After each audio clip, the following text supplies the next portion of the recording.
Est-ce que vous connaissez les origines du manga moderne? Ces mangas qui ont formé le genre tel qu'on le connaît aujourd'hui. Vous les connaissez peut-être de nom, ou peut-être que vous les avez lus, ou peut-être même que vous ne les connaissez pas. C'est normal, vous inquiétez pas.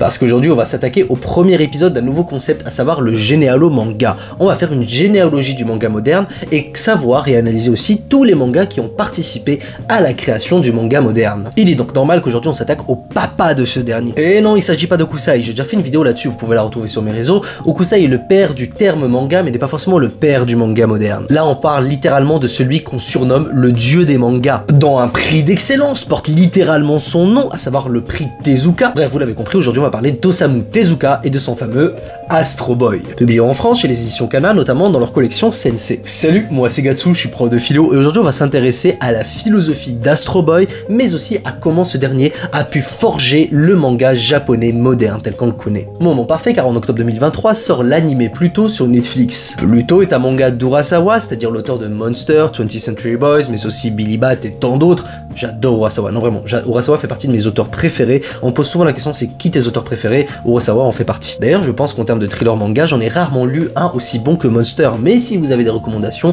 n'hésitez pas à les écrire en commentaire. Vous me direz pourquoi je parle d'Urasawa alors qu'en vérité on parle d'Astro Boy aujourd'hui? Ben c'est très simple, Pluto, c'est une adaptation d'un des arcs d'Astro Boy par Urasawa. Bref, dans une démarche quasi promotionnelle, je pense qu'il est bon quand même de parler d'Astro Boy et aussi de parler de Pluto. Mais de quoi parle Astro Boy réellement? Astro Boy raconte l'histoire d'un enfant robot, plus précisément un enfant créé par un scientifique du nom du docteur Tenma ayant perdu son fils dans un tragique accident. Le nom de ce professeur est assez drôle parce qu'en vérité on vient de parler de Monster d'Urasawa et dans Monster le personnage principal s'appelle Tenma. Bref, dans un moment d'apogée scientifique, ce dernier va tenter de recréer son enfant perdu. Mais lorsqu'il se rendra compte que son enfant ne grandit pas, bah il va l'abandonner et le vendre à un cirque. Oui, on a vu une meilleure conception de la parentalité, mais ça aussi ça prendra sens, vous inquiétez pas. À ce moment-là, Astro se fera adopter par un autre scientifique qui le prendra sous son aile et tous les deux ils combattront le crime à travers diverses aventures. Astro devient défenseur du bien et devient très vite un héros dans l'imaginaire des jeunes japonais fans de manga. Et c'est pas peu dire qu'Astro Boy a codifié le manga moderne. Il est un manga qui cristallise les enjeux de tous les mangas qui le suivront, mais aussi imposera une forme qui sera reprise encore aujourd'hui. Au niveau de la forme, si vous me suivez sur mes autres plateformes, j'ai déjà fait une petite vidéo sur le manga d'avant-guerre. Mais pour ceux qui débarquent sur la partie YouTube, on peut faire une petite digression. Le manga d'avant-guerre était un manga quand même très occidentalisé. Il s'appelait Punchy-e, c'était le nom du style, inspiré des Japan Punch qui venaient quand même dans un journal satirique fait pour les expatriés au Japon. Bref, il est inspiré par les comic strips américains. C'est donc un moment dans le manga où il est principalement codifié par une influence occidentale et surtout américaine, et Disney en fait partie. Pour la petite histoire, on peut littéralement dire que le manga est un produit occidental d'une certaine façon. Mais face à cela, le terme manga trouve sa paternité justement lorsque les jeunes journalistes progressistes ont voulu trouver un nom pour ce nom trop occidentalisé. Ils vont donc se référer à l'histoire de l'art japonais et donc se référer à Hokusai, qui justement a créé le terme manga d'une certaine façon. Une évocation d'un dessin libre, mais aussi une évocation d'un artiste subversif. Je rappelle que c'est des jeunes journalistes progressistes, le manga est donc une façon de pouvoir revendiquer ses idées politiques. C'est durant l'ère Taicho, époque la plus libérale du Japon, que le manga va connaître une autre modification. En plus d'être un instrument de revendication politique, il va devenir un divertissement pour les plus jeunes. Se crée donc le Shonen Club en 1914, le Shoujo Club en 1923 et le Yonen Club en 1926. Ce qui distingue le manga de la BD occidentale, c'est principalement son merchandising et son côté commercial totalement assumé. À ce moment-là, le manga connaît un petit essor. Mais il manquera 2 événements pour que le manga puisse connaître sa métamorphose complète afin de devenir le genre que l'on connaît aujourd'hui. Ces 2 éléments sont très simples. D'abord, les événements de la Seconde Guerre mondiale et la bombe atomique. Et le deuxième élément, l'arrivée d'Osamu Tezuka avec son Astro Boy. Je vois bien arriver dans le bureau de son éditeur et faire « Bonjour, je compte changer l'histoire du manga, est-ce que vous êtes preneur ?» D'ailleurs, faut savoir que sa première publication, qui s'appelait La Nouvelle Île au Trésor, a quand même connu un franc succès, tiré entre 400 000 et 600 000 exemplaires. Le boug était fort dès le départ, hein. Et Osamu Tezuka va aussi laisser sa patte dans la forme au niveau des chara-design. D'ailleurs, pour l'anecdote, l'influence américaine ne s'arrête pas là, car Osamu Tezuka s'inspire aussi de Disney. Les grands yeux d'Astro Boy, ça vient de Bambi. C'est donc une influence à ne pas négliger. Cependant, face à cette influence, les mangaka cherchent à trouver une forme d'autonomie et à imposer leur...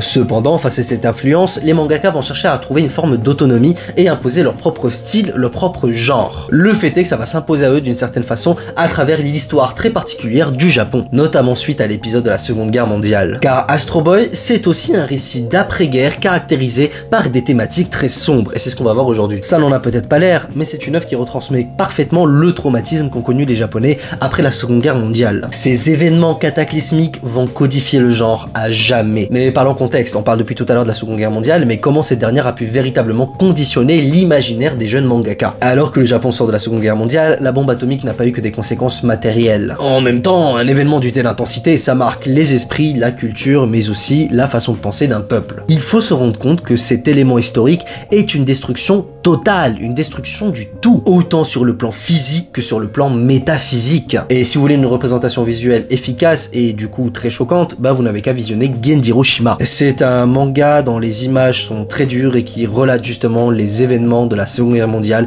et comment la bombe atomique a été ressentie par le peuple japonais, innocent dans le sens où bah c'était une journée comme les autres. Et la première conséquence de cet événement, on va la retrouver notamment dans Astro Boy. Parce que vous vous demandez souvent pourquoi quand vous lisez un manga ou vous regardez un animé, pourquoi la figure paternelle est souvent absente voire effacée. Eh bien, cela trouve sa généalogie dans ces événements. Je vous explique. Le Japon a connu une défaite. Non, vous avez pas compris. Une défaite. Et la génération qui était apte au combat, dans son entièreté aussi. Cela va se traduire par la mort de ces derniers, mais aussi la mort de leurs enfants. Bref, ils ont tout perdu dans tous les sens du terme. De ce fait, d'où viendrait leur légitimité pour conseiller les générations futures, sachant que leur génération, elle, avec tout leur acquis, bah ça n'a pas fonctionné. Leurs idéaux, leurs doctrines, même leur idéologie, ben finalement ça les a menés à la défaite. On parle même d'excuses publiques du shogun après la Seconde Guerre mondiale. Je sais pas si vous vous rendez compte à quel point ça marque l'esprit des Japonais. Il est donc normal que dans cette société, les pères et les mères se murent dans un silence. Ils n'arrivent plus à parler d'une certaine façon. Un silence qui marque leur impuissance mais aussi leur responsabilité et culpabilité face à ces événements. C'est ainsi que la doctrine et l'idéologie d'un régime militariste s'effondrent avec eux. C'est par conséquent une destruction de tous les repères de l'esprit. Bah la question se pose, en quoi croire maintenant vu que tout ce qu'on considérait réel a disparu. C'est donc l'émergence d'un genre qui va teinter le reste du manga, à savoir le genre post-apocalyptique. Non, véritablement, le manga est un genre post-apo. Vous vous rendez pas compte qu'il a tous les codes du genre post-apo, même lorsqu'il n'en a pas l'air. Parce que le genre post-apo, c'est pas la simple destruction physique d'une civilisation et matérielle, non, c'est aussi la destruction de tous les repères de l'esprit qui lui permettent de se rattacher à des idées qui peuvent le sauver. Je me rappelle cette scène dans Ken le Survivant, où déjà c'est le genre post-apo par excellence, mais la scène où il voit de l'argent, il dit ça sert à rien, tout cela et tout, bah c'est que un désert, enfin... Lorsque vous voyez des genres post-apo aussi poussés que cela, des éléments comme ça reviennent aussi dans les mangas que vous regardez, notamment même les slice of life. C'est la destruction du sens inhérent à toutes les choses, la destruction des croyances. Pour vous donner une image, il n'y a plus de verticalité dans le sens où on se réfère à quelque chose qui nous dépasse. Il n'y a plus qu'une horizontalité dans le sens où tout ce qui va prendre sens pour nous, c'est des choses que l'on voit. Et tout ce que l'on voit, c'est qu'il n'y reste plus rien. Ne demeure qu'un simulacre, un résidu de matérialité après le cataclysme qu'est la bombe atomique. Et là, vous vous demandez peut-être où est-ce qu'on y va parce qu'on était censé parler d'Astro Boy. Eh bien, cette faille dans la généalogie, cette perte de repères, autant au niveau des adultes que des enfants, se retrouve totalement dans ce manga. Les jeunes mangaka de cette époque sont une génération d'hommes qui justement doivent bâtir un monde par eux-mêmes, construire un monde selon leurs propres valeurs et ne plus se référer aux valeurs qui ont précédé leur existence. Et ils doivent aussi s'adresser à des lecteurs qui ont connu la même expérience. Astro Boy est donc l'enfant d'un père qui l'a perdu et qui va tenter de combler cette faille et qui lui-même, Astro Boy, va perdre son père parce qu'il va l'abandonner vu qu'il ne peut pas se substituer à son vrai fils. On a quand même vu meilleur comme sens de la famille. Oui, voilà quoi. Mais rien, absolument rien ne peut véritablement se substituer à une vie perdue. Ce qui justifiera qu'il abandonnera son fils dans la compréhension totale de ce dernier. Les jeunes auteurs de manga vont donc s'inspirer de cette réalité pour alimenter leur récit. Et parmi eux, Tezuka. Les héros de shonen sont donc seuls, livrés à eux-mêmes et doivent bâtir un monde en ne se référant qu'à des valeurs que eux-mêmes construisent vis-à-vis d'eux-mêmes. Bâtir leur avenir dans un monde post-apocalyptique. Ken le Survivant, Akira, Evangelion, tout cela est issu justement de ces premiers mangas. Vous avez dit qu'il avait pas mal codifié le manga moderne. Le manga devient donc un genre essentiellement post-apo. Or, vers quoi se tourner pour combler cette perte? Si ce n'est vers quelque chose de plus grand qui a prouvé sa puissance, mais aussi sa domination sur le genre humain, à savoir le progrès scientifique qui a amené la bombe atomique. Car quand bien même la bombe a été dévastatrice, ça relève quand même d'un progrès scientifique fulgurant. On a littéralement la puissance des sciences et le progrès scientifique qui nous sont délivrés dans leur forme la plus pure, leur forme la plus dévastatrice. N'oublions pas qu'Astro Boy est d'une certaine façon un enfant qui a été ramené à la vie grâce à la science. De ce fait, naît le deuxième code du manga, une idéalisation des sciences et une maîtrise de ces derniers par les jeunes enfants. Une science maîtrisée par les hommes, mais cette fois mise au service pour le bien, pour sauver ce qui demeure, la vie et le sens de la justice qui habitent ces derniers, ou plus précisément des enfants. Et cela va engendrer le genre bien connu des mechas. On traitera donc des mechas dans le prochain épisode où on parlera du coup de celui qui a vraiment popularisé ce genre, notamment en Occident, à savoir Go Nagai, mais on peut quand même en parler rapidement. Vous vous rendez compte que dans les mechas, en règle générale, c'est souvent des enfants qui les pilotent, que ce soit Evangelion, Goldorak ou autre. Le scientifique, lui, il reste dans un laboratoire. C'est l'enfant qui va à la guerre dans son mecha pour sauver l'humanité. Pour l'anecdote, même dans One Punch Man, Genos, qui est le cyborg, ben c'est lui qui se bat. Alors que l'archétype du scientifique fou, parce que One Punch Man, n'oublions pas que c'est une critique et une satire des mangas, qui joue justement de tous les codes qui ont été utilisés à foison, bah il reste dans son laboratoire. Pourquoi? Parce que le sens du bien et de la justice ne peut véritablement être porté que par les enfants. Les parents appartiennent à un monde qui les a précédés. Mais attention, me faites pas dire ce que j'ai pas dit. Le rapport aux sciences est double, parce qu'autant il est idéalisé, autant il est justement diabolisé. Cela vient du fait que les sciences sont considérées comme étant quelque chose de neutre, pas de bon ou de mauvais en soi, mais c'est l'utilisation de ces dernières qui va les rendre terribles ou salvatrices. Et elles peuvent même contenir en elles la fin de l'humanité. Vous vous rendez compte que les plus grands cataclysmes dans le manga sont souvent des cataclysmes d'ordre nucléaire, et au-delà de ça, si on se réfère par exemple à Full Metal Alchemist, le problème dans ce manga, c'est l'instrumentalisation des sciences par les politiques et par le gouvernement armé. Je rappelle rapidement qu'il y a une volonté de créer une armée factice qui va justement sacrifier pas mal de gens. Et au-delà de ça, le rapport des hommes vis-à-vis de la science et le fait de se contenter de sa propre condition. Bref, j'ai fait un Full Metal Philo par rapport à ça sur ma chaîne YouTube. Et si vous voulez aller plus loin dans un monde post-apo à cause des sciences, vous avez Akira. Et j'ai une petite pensée là maintenant pour Rem d'Evangelion.